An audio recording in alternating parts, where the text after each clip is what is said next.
Olá, meu nome é Rubem, sou catequista da Comunidade Católica Maranatá e estamos abrindo este espaço para que nós possamos falar sobre alguns pontos da Igreja Católica, alguns pontos que às vezes são difíceis de compreender ou de difícil acesso. Nós estamos abrindo esse espaço para pessoas que queiram fazer perguntas e prontamente nós responderemos. As pessoas que responderão aqui para vocês são catequistas. Nós somos vários catequistas da comunidade em todo o Rio de Janeiro e nós estamos dispostos a ajudar-nos mutuamente para que a gente possa compreender esta rica espiritualidade, esta rica doutrina que já é bimilenar, ou seja, tem 2000 anos. Hoje nós vamos iniciar os nossos trabalhos respondendo uma pergunta da Alessandra, do Meyer. E ela está perguntando, Rubem, por que padre não pode casar? A resposta, na verdade, é até bem simples, Alessandra. O objetivo do celibato é que o padre possa se dedicar exclusivamente ao Evangelho, à Igreja, assim como Jesus e os apóstolos fizeram. Ou seja, o padre tem que estar 24 horas disponível para o Evangelho e para a Igreja. O objetivo, então, seria seguir os passos de Jesus e dos apóstolos. Se nós pararmos para analisar, Alessandra, na verdade nós vamos encontrar uma razão bastante plausível para algumas pessoas que têm o dom, que queiram viver exclusivamente para Deus, poder viver o celibato, né? Se nós olharmos, por exemplo, esta imagem, pois nós vamos ver que tem um casal apaixonado, né? Quem não se apaixonou já? Quem não viveu ou quem ainda não vai viver um grande amor na vida, né? Dessa mesma forma, há pessoas que, tendo o dom, vão querer também ter um amor exclusivo e único com nosso Senhor Jesus Cristo, com Deus. E, portanto, decidem viver exclusivamente esse amor, esse namoro eterno, vivendo o celibato. Se você pegar sua Bíblia, Alessandra, no capítulo 19 do Evangelho de São Mateus, nós vamos perceber a partir do versículo 1 que Jesus começa a conversar com os seus discípulos e outros interlocutores a respeito do matrimônio, do casamento, do divórcio, né, a carta de divórcio, e enfim. E aí Jesus, em algum momento, é respondido, digamos assim, pelos discípulos, dizendo o seguinte: se é assim a condição do homem em relação à mulher, não vale a pena casar-se. Ele, Jesus, acrescentou: nem todos são capazes de compreender esta palavra, mas só aqueles a quem é concedido. Com efeito, há eunucos que nasceram assim do ventre materno, e há eunucos que foram feitos eunucos pelas mãos dos homens. E há eunucos que se fizeram eunucos por causa do reino dos céus. Quem tiver capacidade para compreender, compreenda. Ou seja, Jesus está abrindo aqui agora uma nova perspectiva em relação à vida espiritual. Ele está dizendo que há pessoas que se fazem assexuados, ou seja, pessoas que negam uma vida sexual e, portanto, uma vida matrimonial, em função do Evangelho, em função do reino dos céus. São as palavras que Jesus usa aqui. E, na verdade, está muito claro essa questão dessa nova possibilidade que, a partir de Jesus, na igreja que ele iria fundar, haveria esta possibilidade de pessoas que, tendo o dom, poderiam viver exclusivamente para Deus, exclusivamente para o Evangelho e, portanto, exclusivamente para a igreja. Seguindo os passos de Jesus, nós temos São Paulo. São Paulo também, ele, sendo como os outros apóstolos e como o próprio Jesus, ele se torna também um celibatário. E ele convida, em alguns momentos, outras pessoas a também seguirem os seus passos, pois ele dizia ser um exemplo para as comunidades cristãs, já que ele seguia o exemplo de Jesus. E ele fala, por exemplo, novamente pegando a Bíblia, Alessandra, lá na primeira carta aos Coríntios, nós temos no capítulo 7, versículo 32, São Paulo diz claramente: os solteiros cuidam das coisas do Senhor, Entretanto, os casados cuidam das coisas do mundo, de como agradar a esposa. Ou seja, na verdade não há nenhum problema em se casar, mas também não há nenhum problema em não se casar por causa do reino dos céus, como Jesus tinha explicado anteriormente. Na primeira carta também dos Coríntios, no versículo 35, São Paulo diz o seguinte: digo-vos isto em vosso próprio interesse, não para vos armar cilada, mas para que façais o que é digno e possais permanecer junto ao Senhor sem distração. Ou seja, mais uma vez Paulo, São Paulo está mencionando a questão da possibilidade de você viver exclusivamente para Deus. O homem, obviamente, como sacerdote, e a mulher como freira. Isso é a proposta da igreja em relação a estes ensinos. Volto a dizer, não é uma obrigatoriedade, ninguém obriga ninguém a ser padre, da mesma maneira que ninguém obriga ninguém a se casar na igreja. Ainda podemos pegar o mesmo capítulo, 1 Coríntios 7, e voltar um pouquinho lá no versículo 7, nós temos a seguinte orientação: quisera que todos os homens fossem como eu, mas cada um recebe de Deus o seu dom particular. Um deste modo, outro daquele modo. A questão é simples. Quem tem o dom entende aquela passagem de Jesus e se torna um celibatário por amor ao reino.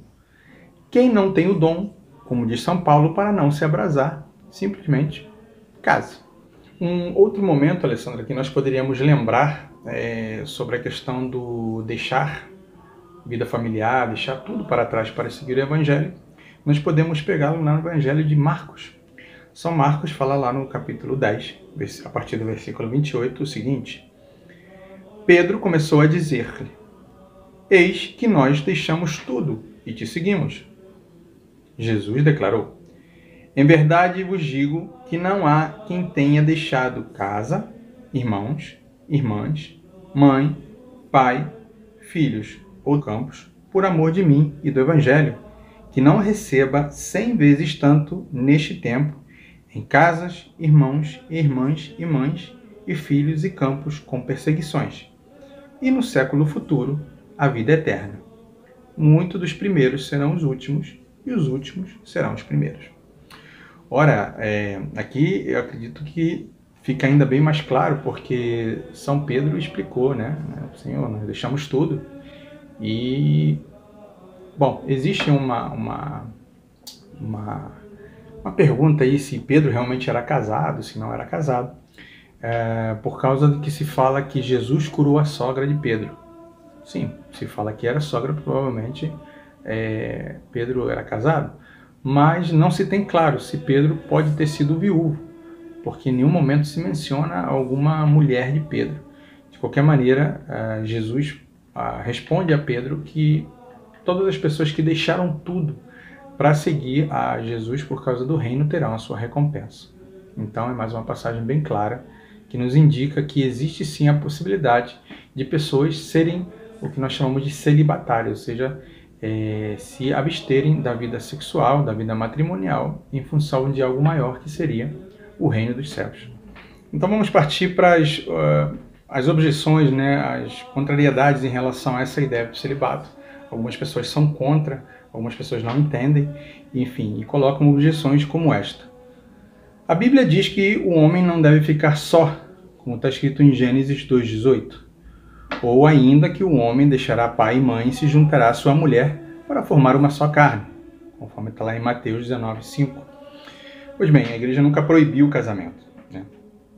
Pelo contrário, o matrimônio é um dos 7 sacramentos da igreja e é incentivado para que seja vigiado, cuidado o máximo possível, porque a igreja compreende que uma vez casado, é casado para sempre. A única coisa que, digamos assim, acabaria com o matrimônio seria o falecimento de um dos cônjuges. Conforme a gente vê lá em Mateus 19,6, quando diz que o homem não pode separar o que Deus uniu.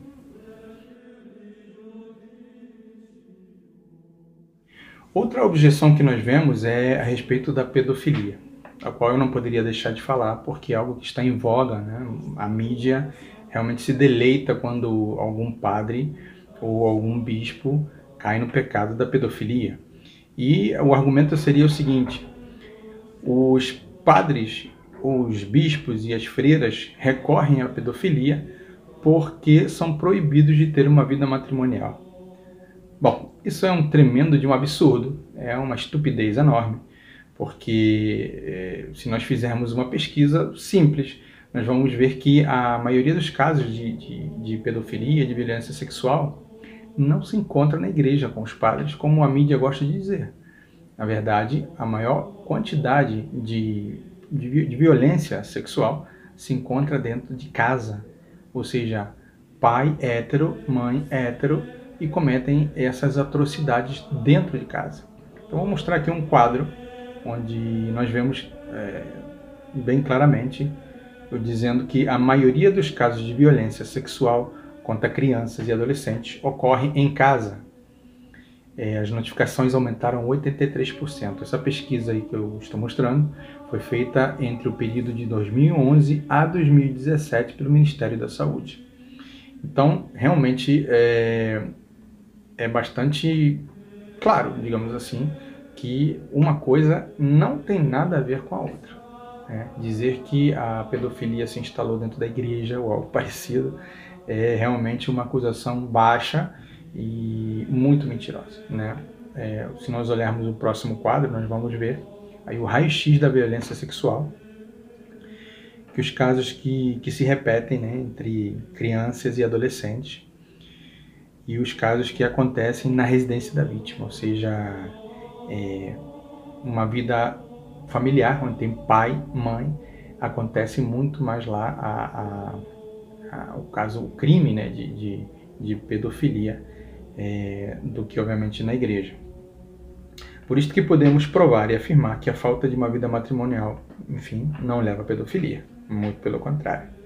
Quem é pedófilo independente da condição sexual ou marital. Nada tem a ver com o celibato sacerdotal. E para quem não sabe, Alessandra, uma última coisa que eu gostaria de te salientar é que muita gente não sabe, mas existe sim um clérigo, como o padre, como o bispo, que pode ser casado sim dentro da igreja, né? Que é o diácono. E qual seria a diferença do diácono para o padre? Muito pequena, na verdade. O diácono ele pode fazer tudo o que o padre faz, exceto duas coisinhas. Primeiro, a confissão. E a segunda é a transubstanciação na missa, ou seja, a celebração especificamente da missa, da Santa Missa. Tirando essas duas coisas, o diácono pode fazer tudo o que o padre faz, ok? Nós podemos aqui ter umas fotos aqui bastante interessantes, onde vemos aí alguns diáconos recém-ordenados junto às suas esposas e nós vemos vendo que é um exemplo muito bonito a ser seguido dentro da igreja.